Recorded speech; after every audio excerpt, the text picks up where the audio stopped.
Hey guys, it's Nate, and this is the Nader Tater channel. Feel free to subscribe to get updates on new videos. Here is the gnome home, and we just finished the outside. I'm working on the inside still. I'll give you a tour of the outside. We'll go inside. I'll also talk about the cost to build it as you see it today. So as you can see, it is here on top of this ground level patio. There was a hot tub here, and we sold that, and so we had this hole in the patio that we wanted to fill in. So I basically built this to fit, and it's 8 feet wide that way and 11 feet long this way, and then to the top of the inside it's about 7 feet. Now you can see I added a dormer as well. That helps with headroom on the inside, and then also it kind of looks cool.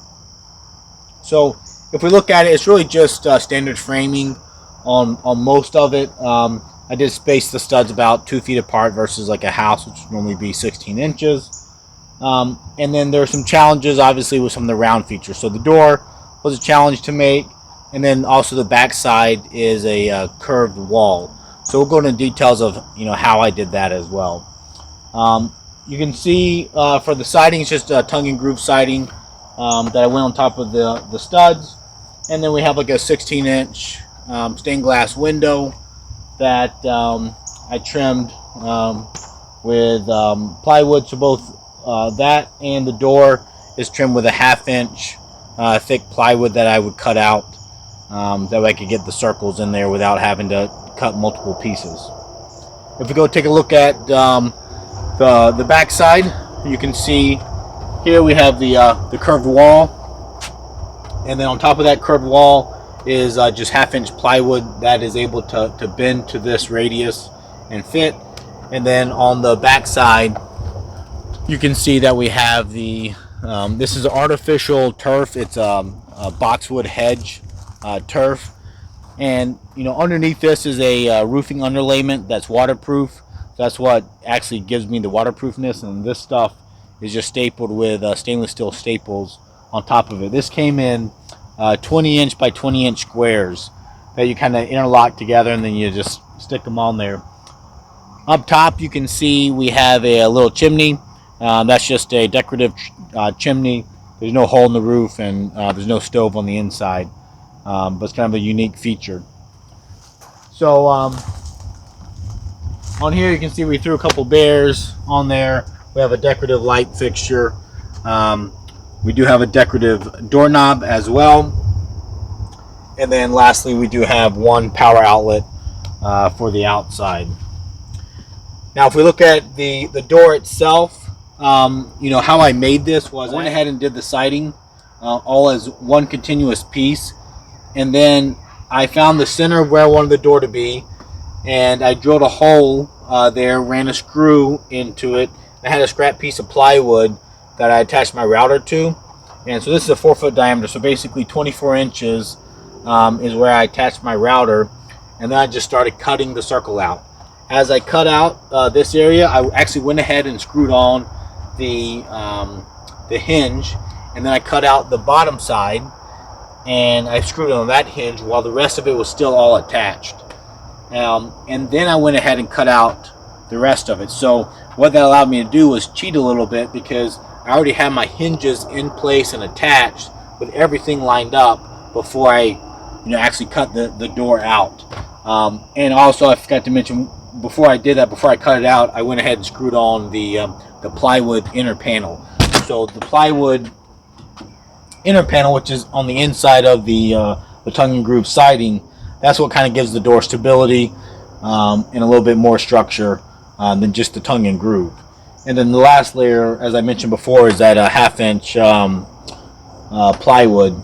And again, that was a piece that I just cut the same method out. I had a big 4x8 sheet of plywood.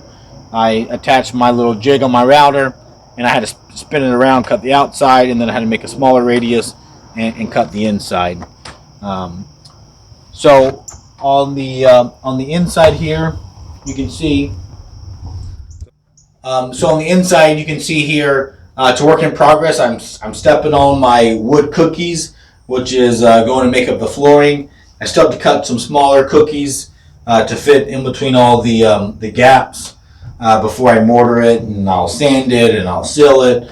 Lots of processes there. Right now I have this set up as kind of a mini kiln. So I have a big dehumidifier in here that I'm keeping this dry to help pull out the last bit of moisture from these cookies, because they will shrink, and that will mess up all the mortar and everything underneath them. So like I said, in here it's 7 feet high to the roof, so you have plenty of room.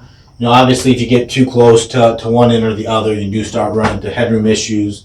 But that's where the dormer helps out. That's the 32 by 18 inch slider window, and then this one is a 36 by 36 slider window. You can see I do have a handful of outlets. I have 3 outlets around here, and then we have the string lights that are LED, and they're dimmable. So with the light switch here, I can take those down a notch or bring them up for dimness.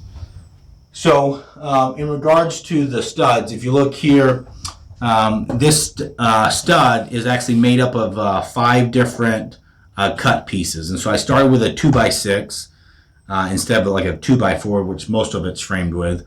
But took a 2x6, and then I would rip it down a table saw so that they're a little bit under 1 inch wide pieces. And then on the floor, actually on this patio floor, I drew out 102 inch radius, and that's what I wanted it to be at.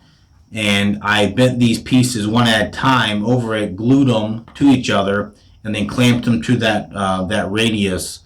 And that's what it enabled me to make these curved studs.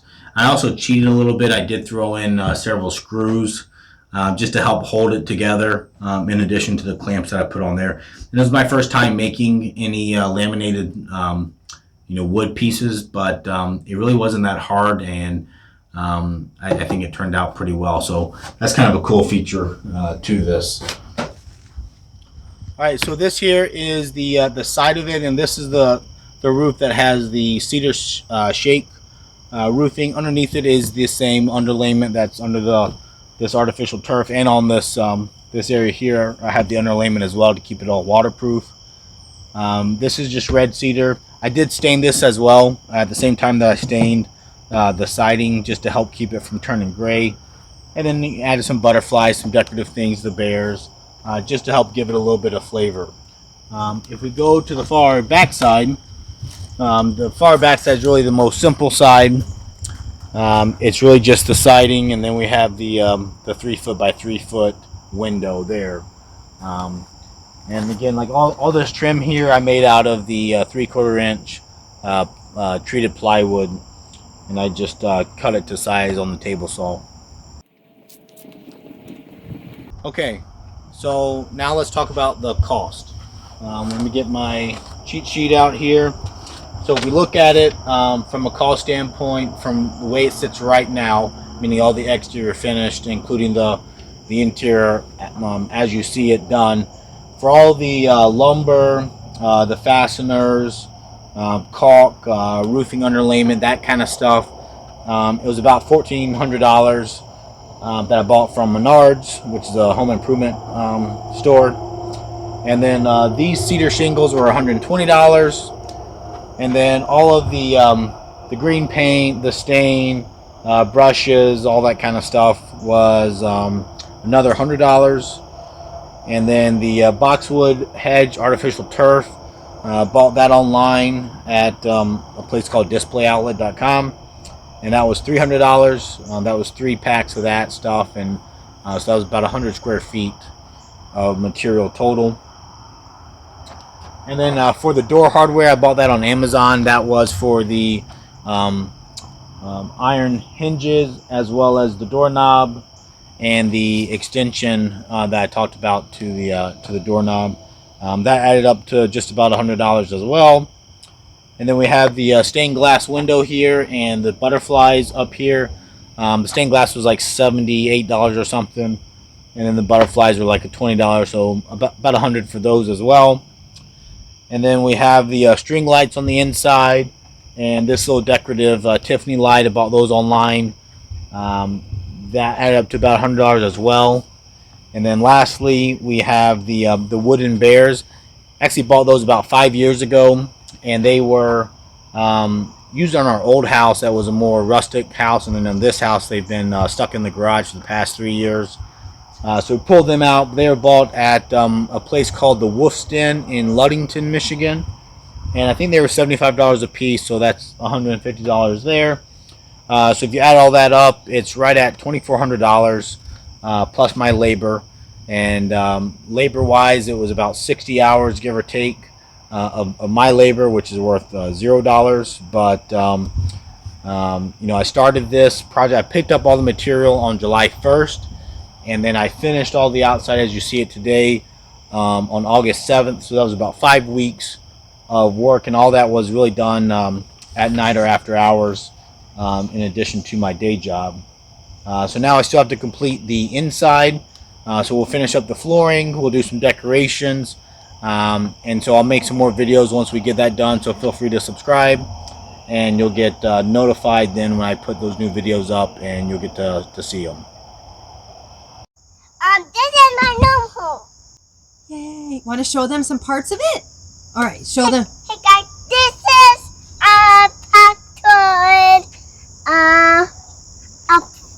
a gnome home, and this is pocket gnome home too, and a base on here and pocket the gnome home, and I have this backing on this gnome home, and a base up there, and it's coming and his mama, and we cut right here and put that right there, and we cut right here, put it that right there, and we have something in here, have a prize, and we have a lantern, and we have this green dust, and we just cover this back up, and we just put this on the notebook.